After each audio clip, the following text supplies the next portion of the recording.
So hello everyone, आज के इस वीडियो में मैं तुम्हें गेंशिन इम्पैक्ट के अपकमिंग कैरेक्टर्स के बारे में बताने वाला हूँ जो कि रिलीज होने वाले हैं वर्जन 6.5 से लेके वर्जन 6.7 के बीच में। और हाँ, हम लोग इन सारे कैरेक्टर्स के किट के भी बारे में बात करने वाले हैं जितनी भी लीक्स अभी तक हम लोग को मिली है। फॉर एग्जाम्पल हम लोग इस वीडियो के अंदर लिनेआ, लोहेन, निकोल और सैंड्रोने के बारे में बात करने वाले मेनली, जो कि आने वाले हैं अपकमिंग अपडेट्स के अंदर। तो हाँ, चैनल पे नए हो तो सब्सक्राइब कर लो, वीडियो को लाइक कर लो। तो चलो अब हम लोग वीडियो को शुरू करते हैं। तो चलो सबसे पहले हम लोग बात कर लेते हैं लिनेआ के बारे में, जो कि एक लूनर क्रिस्टलाइन जियो सपोर्ट होने वाली, जो कि बो को यूज करने वाली है एज इट्स वेपन, जो कि रिलीज होने वाली है वर्जन 6.5 के अंदर। अगर मुझे तुम्हें इसके बारे में छोटे में बताना है तो वो तुम इसे मान सकते हो कि ये ज़ीबाई की एक डेडिकेटेड सपोर्ट होने वाली है। नॉट ओनली ये कैरेक्टर तुम्हें सपोर्ट देगा, ये तुम्हें बफ भी देगा, ये तुम्हें हील भी करेगी और एज अ सब डीपीएस भी ये वर्क कर सकती है। और हाँ, इसको तुम बस ज़ीबाई के साथ ही नहीं यूज कर सकते, अगर तुम्हारे पास और भी जियो डीपीएस फॉर एग्जाम्पल नाविया है, इत्तो है, तो उनके साथ भी तुम इसको यूज कर सकते हो और उन टीम्स के अंदर भी ये काफी ज्यादा अच्छे से वर्क करने वाली है।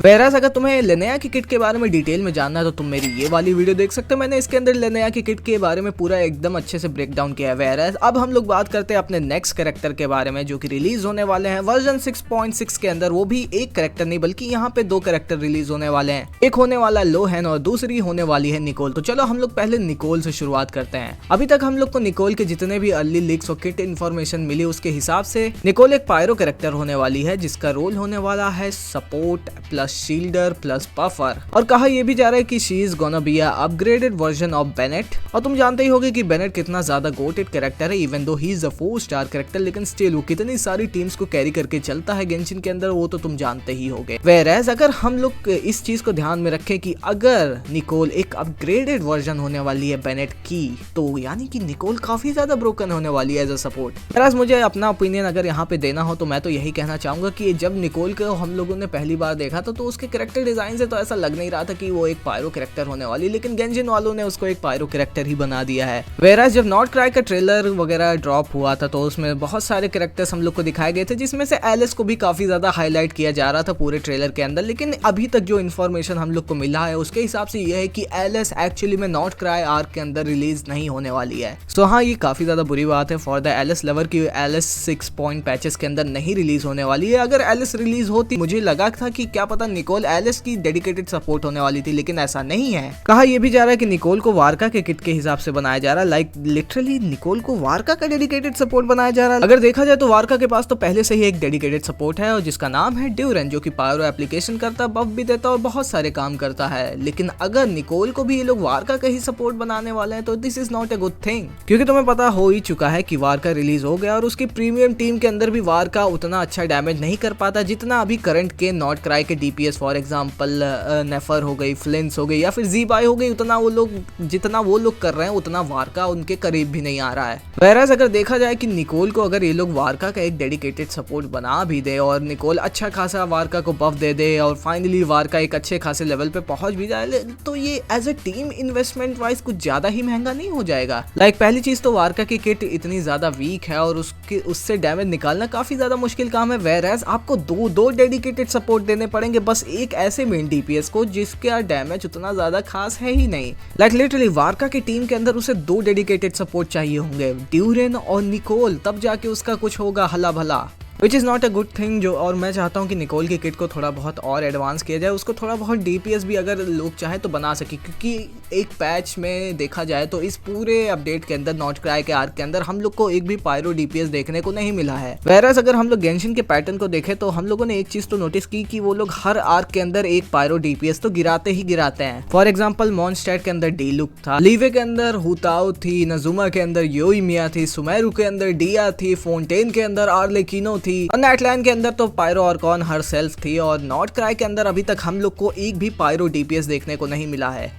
तो हाँ, अगर एलिस को ये लोग नॉट क्राई के अंदर रिलीज नहीं करना चाह रहे और उसे शिजनाए के आर्क के अंदर रिलीज करना चाह रहे हैं तो नॉट क्राई के अंदर भी तो वो लोग को एक पायरो डीपीएस गिराना पड़ेगा। और अभी भी देखा जाए तो एक पायरो कैरेक्टर वो पहले से गिरा चुके जो कि ड्यूरेन था, लेकिन वो भी एक सपोर्ट था, तो अब बची निकोल। सो अगर ये लोग चाहे तो निकोल की किट को ऐसा बना सकते हैं कि हम लोग उसे एज अ सपोर्ट भी यूज कर सके और एज अ डीपीएस भी यूज कर सके। फॉर एग्जाम्पल माविका को भी हम लोग एज अ डीपीएस भी यूज कर सकते हैं और एज अ सपोर्ट भी यूज कर सकते हैं। तो ऐसा कुछ निकोल के साथ भी ये लोग कर सकते हैं तो निकोल काफी ज्यादा ब्रोकन हो जाएगी। लेकिन अभी भी जितनी भी किट इन्फॉर्मेशन हम लोग को निकोल से मिली है उसके हिसाब से हम लोग को यही पता चला है कि वो एज अ डेडिकेटेड सपोर्ट हो सकती है वार्का की, जो कि एज अ शील्डर भी होने वाली है और वो अटैक का बफ देने वाली है। लेकिन उसे बोला तो जा रहा है कि वो बेनेट का एक अपग्रेडेड वर्जन है, लेकिन वो बेनेट जितनी फ्लेक्सिबल नहीं होने वाली है। सो ये तो बात हो गई निकोल की। लेकिन 6.6 के अपडेट के अंदर सिर्फ निकोल ही नहीं आने वाली, निकोल के साथ एक और कैरेक्टर आने वाला है जिसका नाम है लोहन। लोहन को अगर हम लोग स्टोरी वाइज देखें तो ये बंदा मॉन्स्टैट को बिलोंग करता है और ये नाइट्स ऑफ अवोनियस का वाइस कैप्टन है। वैरास अगर इसके किट के बारे में बात करें तो ये बंदा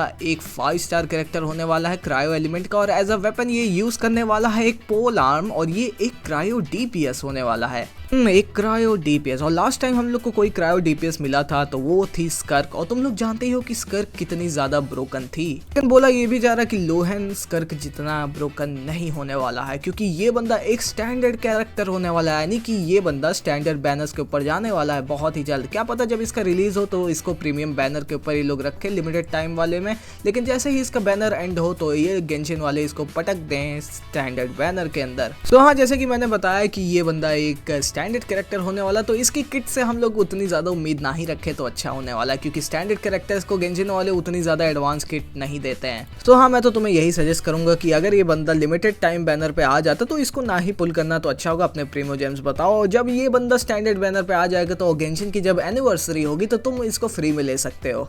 वैराज अब हम लोग बात कर लेते हैं वर्जन 6.7 के बारे में, और इसके अंदर एक बहुत ही ज्यादा इंटरेस्टिंग कैरेक्टर का रिलीज होने वाला है लीक्स के हिसाब से। और हाँ, अगर तुम लोग स्पॉइलर से बचना वाले तो मैं तुम्हें एक स्पॉइलर अलर्ट दे देता हूँ, क्योंकि इस बैनर में रिलीज होने वाली है सैंड्रोने। और तुम अब यहाँ पे सोच रहे होगे कि भैया सैंड्रोने तो निपुक गई थी, यानी मर गई थी, तो ये कहाँ से आ गई।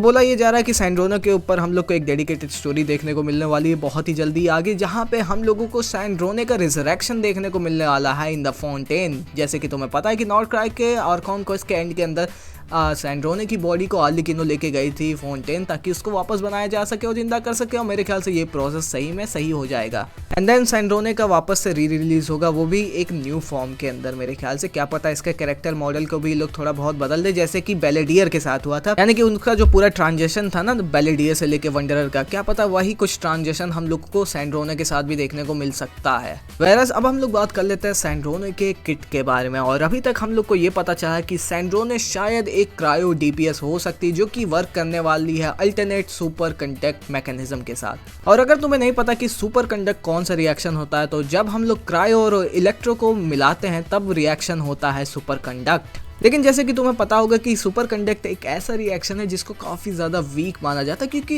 इस रिएक्शन के अराउंड हम लोग को काफ़ी सारे कैरेक्टर्स नहीं दिए गए हैं, और ना ही कोई भी इंसान सुपर कंडक्ट रिएक्शन को यूज़ भी करता है गेम के अंदर। लेकिन इस रिएक्शन को गेंशिन वाले रिवाइव करना चाहते हैं, जैसे कि उन लोगों ने फ्रीज रिएक्शन को रिवाइव किया था स्कर्क के साथ। सो हाँ, बोला यही जा रहा है कि सैंड्रोने को ये लोग इसीलिए इंट्रोड्यूस कर रहे हैं ताकि ये लोग सुपर कंडक्ट रिएक्शन को वापस से रिवाइव कर सकते हैं, इसीलिए सैंड्रोने को एक क्रायो डीपीएस भी ये लोग बनाने की सोच रहे हैं। और तुम्हें पता है कि सैंड्रोने के साथ सबसे अच्छा सपोर्ट अभी के लिए कौन बताया जा रहा है, वो और कोई नहीं बल्कि हमारी इलेक्ट्रो आर्कॉन राइडेन शोगन होने वाली है। क्योंकि जैसे कि मैंने तुम्हें बताया कि ये जो सुपर कंडक्ट रिएक्शन है उसके अंदर हम लोग को क्रायो और इलेक्ट्रो की जरूरत होती है, तो क्रायो का जिम्मेदारी सैंड्रोने संभाल लेगी, वेरएस इलेक्ट्रो एप्लीकेशन के लिए राइडेन शोगन काफी ज्यादा अच्छी होने वाली है। और अगर तुम्हारे पास राइडेन शोगन नहीं तो तुम कोई और इलेक्ट्रो एप्लीकेटर भी यूज कर सकते हो, फॉर एग्जाम्पल एनएफा भी काफी ज्यादा अच्छी होगी, याई मीको भी अच्छी होगी, और कुकी शिनोबू भी। सो हाँ, इन सारी चीज़ की अभी जो हम लोग को इन्फॉर्मेशन मैंने जो तुम्हें दी है वो अभी काफ़ी ज़्यादा अर्ली इन्फॉर्मेशन, और ये ज़्यादातर लीक्स के ऊपर बेस्ड है, तो इसे अभी बस नमक की तरह लेना खाने के अंदर जैसे तुम लोग लेते हो। वैरास ये जो सारी इन्फॉर्मेशन तुम्हें दी है वो काफ़ी ज़्यादा सच भी हो सकती है, क्योंकि ये सारी काफ़ी ज़्यादा रिलायबल सोर्सेज से आई हैं। और इस वीडियो के अंदर मैंने तुम्हें अपकमिंग कैरेक्टर्स के बारे में बता दिया गेंशिन इम्पैक्ट, जो कि हम लोग को वर्जन 6.5 से लेके वर्जन 6.7 के अंदर देखने को मिल सकते हैं। तुम्हें ये वीडियो कैसी लगी मुझे कमेंट्स में जरूर बताना, और हाँ, मुझे कमेंट में ये भी बताना कि तुम किस कैरेक्टर के लिए सबसे ज्यादा एक्साइटेड हो। वैसे यहाँ तक वीडियो देख ली हो तो चैनल को सब्सक्राइब कर लो, वीडियो को लाइक कर लो। मैं मिलूंगा तुमसे एक नई वीडियो में, तब तक के लिए bye bye, see you soon.